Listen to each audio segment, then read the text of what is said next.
بسم اللہ الرحمن الرحیم۔ السلام علیکم ناظرین۔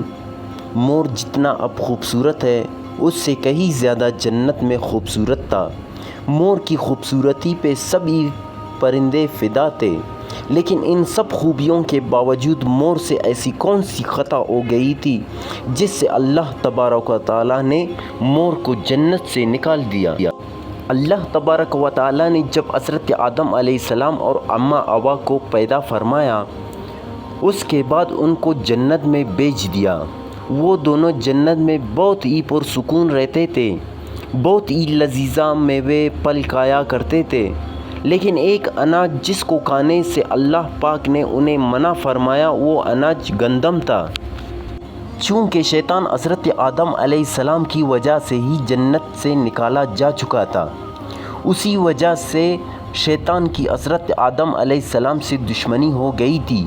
شیطان یہ چاہتا تھا کہ وہ کسی بھی طرح حضرت آدم علیہ السلام کو جنت سے نکال دے اور ساتھ میں اماں حوا کو بھی جنت سے نکال دے۔ جب شیطان کو یہ خبر ہوئی کہ حضرت آدم علیہ السلام کو تمام میوے کھانے کی اجازت ہے لیکن گندم کھانے کی اجازت نہیں ہے، تو شیطان انتقام کی آگ دل میں لیے جنت کے دروازے کے پاس بیٹھ گیا اور 300 سال تک وہاں پر بیٹھا رہا کہ کوئی جنت کے دروازے سے باہر آئے اور شیطان اس سے بات کر سکے۔ ایک دن اچانک سے مور جنت سے باہر آ گیا۔ شیطان اس کو دیکھتے ہی بہت خوش ہو گیا۔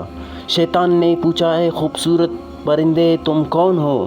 مور بولا، میں مور ہوں، اب تم اپنا تعارف کرواؤ۔ شیطان نے جواب دیا کہ میں عالم غیبہ کا ایک فرشتہ ہوں، میں اللہ پاک کی عبادت سے ایک پل بھی غافل نہیں ہوں۔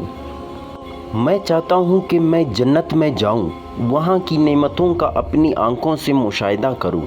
شیطان مور سے کہنے لگا، تم مجھے جنت کے اندر لے جاؤ، میں تمہیں 3 ایسی باتیں بتاؤں گا جس سے تمہیں ابدی زندگی حاصل ہو جائے گی، تمہیں بڑھاپا اور بیماری نہیں آئے گی، تم ہمیشہ جنت میں ہی رہو گے۔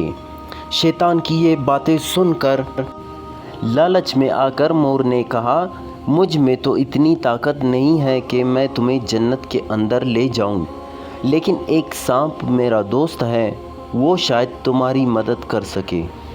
یہ کہہ کر مور سانپ کے پاس آیا، اس کو ساری باتیں بتائیں۔ سانپ بھی شیطان کی باتوں سے بہت خوش ہو گیا۔ پھر شیطان کو اپنے منہ میں چھپا کے جنت میں داخل ہو گیا اور یوں شیطان اپنی چال میں کامیاب ہو گیا۔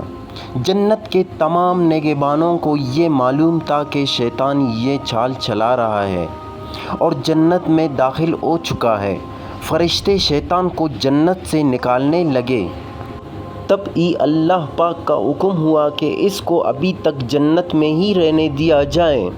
وہ فرشتے اللہ تبارک و تعالیٰ کے حکم سے رک گئے۔ شاید یہ حضرت آدم علیہ السلام کا امتحان تھا۔ شیطان حضرت آدم علیہ السلام کے پاس اور اماں حوا کے پاس جا کر اپنی محبت کا اظہار کرنے لگا۔ وہ دونوں ہی شیطان کو پہچان نہ سکے، کیونکہ ماضی کے مقابلے میں شیطان کی شکل تبدیل ہو چکی تھی۔ شیطان کہنے لگا، میں چاہتا ہوں کہ آپ دونوں ہمیشہ جنت میں اسی طرح زندگی گزاریں، ہمیشہ خوش رہیں۔ حضرت آدم علیہ السلام اس کی بات غور سے سننے لگے۔ شیطان نے کہا، اگر آپ میری بات مان جائیں تو آپ کو جنت کی اور بھی تمام سہولتیں ملیں گے۔ حضرت آدم علیہ السلام شیطان کے بہکاوے میں آ کر کہنے لگا کہ یہ کس طرح ممکن ہے؟ شیطان کہنے لگا، ایک گندم کا دانہ اگر آپ دونوں چکھ لیں تو آپ کو ابدی حیات حاصل ہو جائے گی اور آپ جنت میں ہی رہیں گے۔ یہ بات سن کر حضرت آدم علیہ السلام کے دل میں رجحان پیدا ہوا، لیکن ان کے دل میں اللہ کی نافرمانی کا خوف غالب آ گیا۔ جبکہ اماں حوا شیطان کی باتوں میں آ گئی، جس پر اماں حوا نے حضرت آدم علیہ السلام کو راضی کر لیا۔ پھر اس کے بعد ان دونوں نے اس گندم کے دانے کو چکھ لیا۔ جیسے ہی گندم کا دانہ ان کے اندر گیا تو دونوں کے سطر واضح ہو گئے، جس کے بعد دونوں اپنے اپنے سطر چھپانے لگے اور خوف خدا سے کانپنے لگے۔ اسی دوران اللہ تبارک و تعالیٰ نے فرشتوں کو یہ حکم دیا کہ حضرت آدم علیہ السلام اور اماں حوا دونوں کو زمین پر اتار دو۔ حضرت آدم علیہ السلام کو سری لنکا کے قریب نیچے زمین پہ بھیج دیا، جبکہ اماں حوا کو جدہ کی سرزمین پر اتارا گیا۔